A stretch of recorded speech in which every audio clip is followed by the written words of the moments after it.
നോക്കിയത് കേട്ടോ.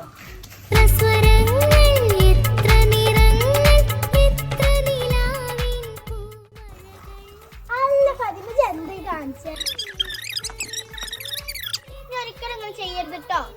നമുക്ക് എല്ലാവർക്കും കൂടി ഇത് വൃത്തിയാക്കാം.